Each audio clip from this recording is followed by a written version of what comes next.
HR 40. You know what I mean? Because I mean that study is the reparations bill. Yeah, it's the reparations bill that's supposed to see and determine, who gets reparations and how much reparations. Well, let's take it a step further. The state of California legislature just approved in the past few days a bill that will give each African American in the state of California $233,000 as a reparations payment. I think that's some bullshit. I think Gavin Newsom is just doing that because reparations is going to be the buzzword for 2024 to get black people energized. It is, and it's also a trap.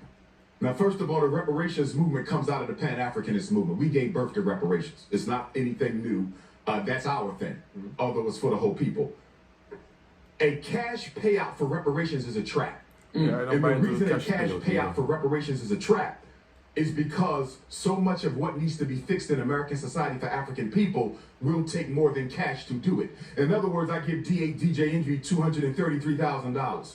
Or if I take the Bob Johnson plan, he said each American African is due $350,000, right? I give you $350,000. Does that stop mass incarceration? Nope. Does that stop miseducation? Does that stop gentrification? Does that stop police genocide? Does that guarantee us access to wealth? I mean, in the state of California, what can you get with $233,000? I'm not even sure if that's enough for a house. And on top of that, the minute they give you the payment, they can reduce the value of the payment through inflation. So I can flood the economy with money so the 233 is only worth 120 in about 24 hours. And then guess what they're going to do after they get...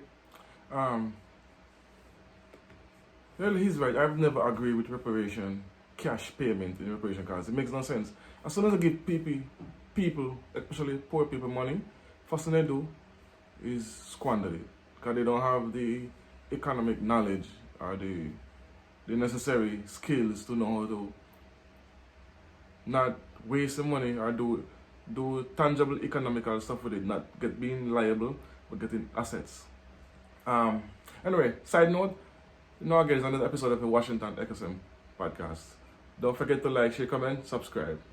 A subscription helps. Also, the likes help with the algorithm for the video to go out. So let's continue with my analysis of Dr. Umar Johnson. I listen to him a lot. I don't agree with everything he said, especially with the interracial issue that he's stringent against. He's about black stay black, white stay white. He don't believe in mixing of races at any time, at any cost. Anyway, back to the reparation issue.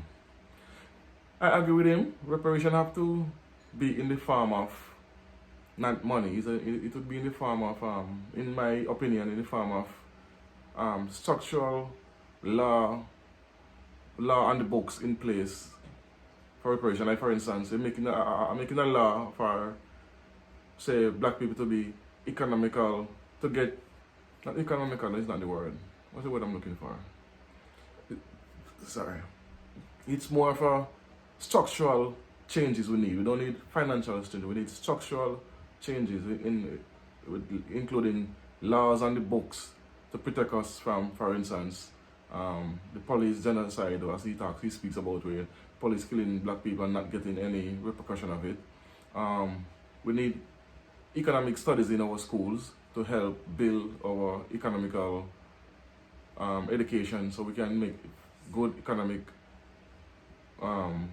economic choices instead of buying cars and buying things that's liability that as I buy it, it loses its value compared to being assets like land, homes. Land and homes is two things that never loses value. Keep that in mind. And also doing trade. We need to learn about trade as well. Doing Wall Street. We had a black Wall Street back in the days, but now it's kaput, it's dead. So now we should go back into this, getting our own. And we need forward structure in our black community. A school to educate us. A bank, we need to help us to move along. Supermarket, which is controlled by the Chinese in almost every country you go. We need, so there's, what's the fourth one? I'll come back to the fourth one again, but let's continue and listen to what Umar is saying on this topic. The reparations to African people. They're going to find subsidy programs to give to the LGBTQ, to the women, to immigrants, to other people. So at the end of the day, what looked like a step up for black people would be a step back. If I was in charge of the reparations conversation, number one, control of all black music must only be done through the black community. No non-African can control our music. Prince, Michael Jackson, Whitney Houston, Biggie, Tupac. If the publishing, if the marketing, if the promotion, if the pause on that as well. But don't forget, the music industry, majority of the major labels is owned by white people. Let's put it that way. None of these major labels owned by black at any time. So, and black music is one of the most predominant exported music that impact the world globally. But yet we see the least revenue from it, guys. They don't contrary to what artists might say and sing about in the songs and the rich and in this, they may see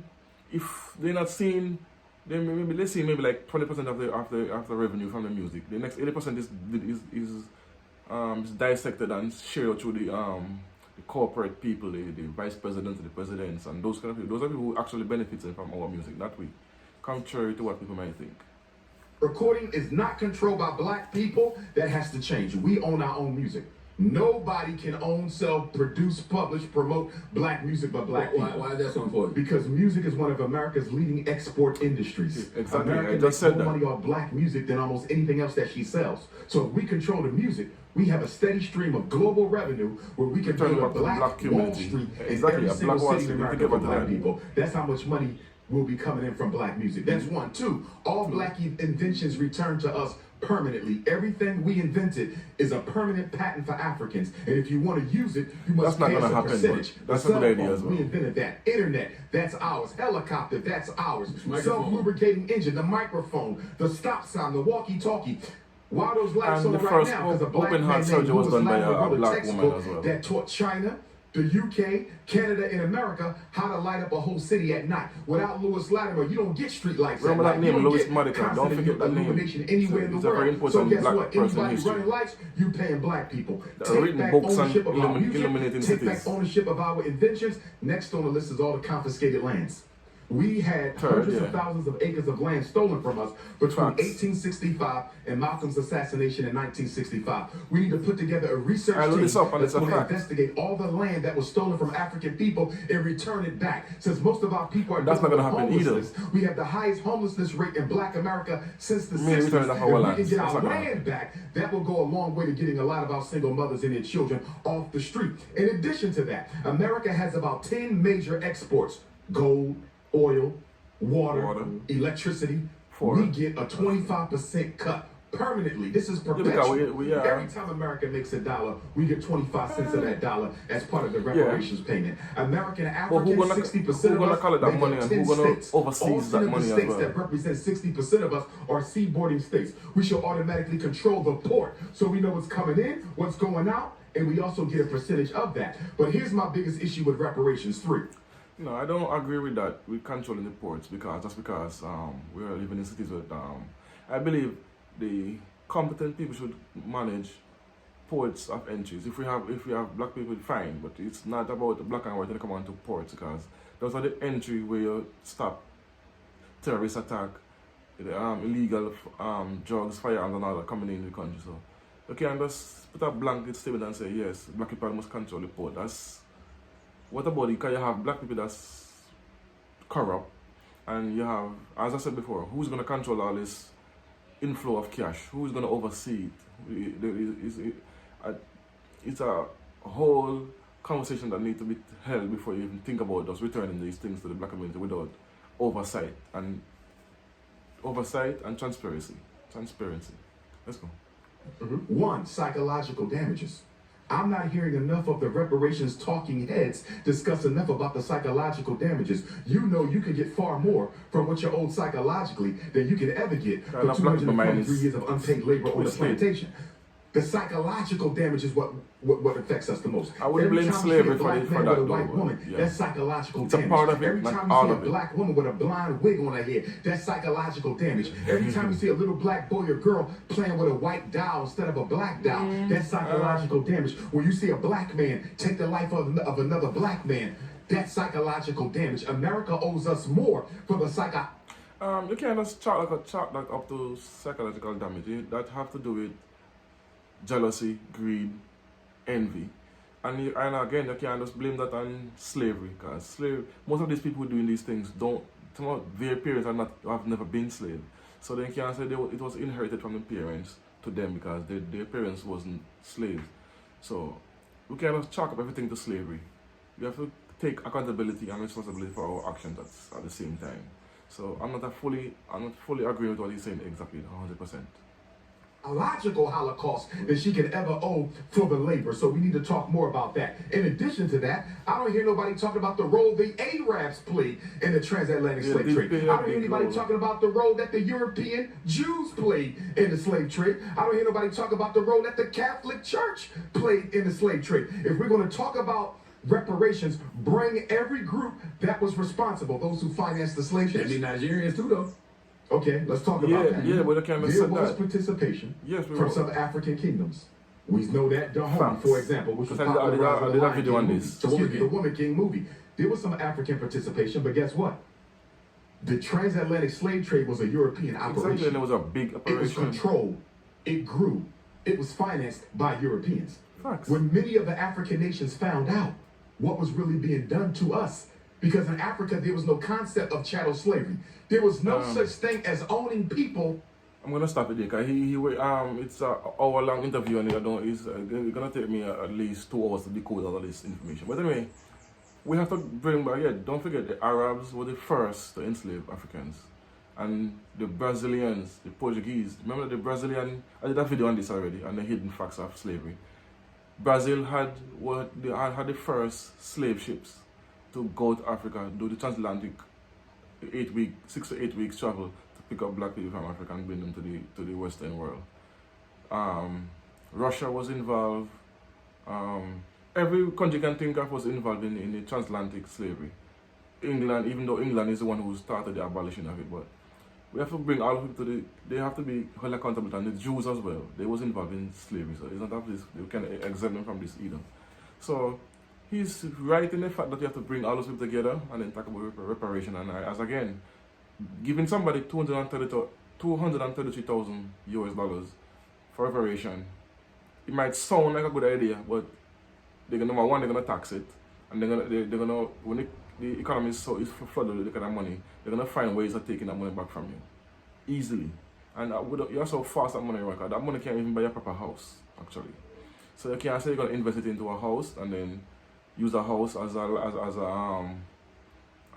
asset to further go to the bank and get a loan to expand and grow that money. That's not awesome almost this much. And many, as I said, many people don't have that knowledge of how to use that kind of money to flip it. I'm saying flip it. I don't mean flip it like as how the you have these artists saying it. I mean flip it in the sense that doing your research, getting diligently in doing what, and then turn your money around. You can't just throw your money in investment and expect you're gonna get rich quick. So that doesn't work either. So you can go and finish watching this interview. It's Dr. Umar Johnson and the Breakfast Club. You can go and check it out. The full interview in its entirety, and then you understand some more stuff. But this part interests me because I've always been interested in reparation for black people, but not reparation in the sense of cash, in the sense of knowledge. We should get laws implemented and stuff like that, like what he was talking about with the owning our own music and getting back our lands and stuff like that. Because land is, if I get to 1 acre of land, it's worth more than 230,000 because that 1 acre I can put a house on it or a business and then use that as an asset to get more money to continue buying, purchasing more property and so forth and so forth. Anyway, as always, it's the Washington Next FM podcast. I don't know it is. Peace, one love, boom.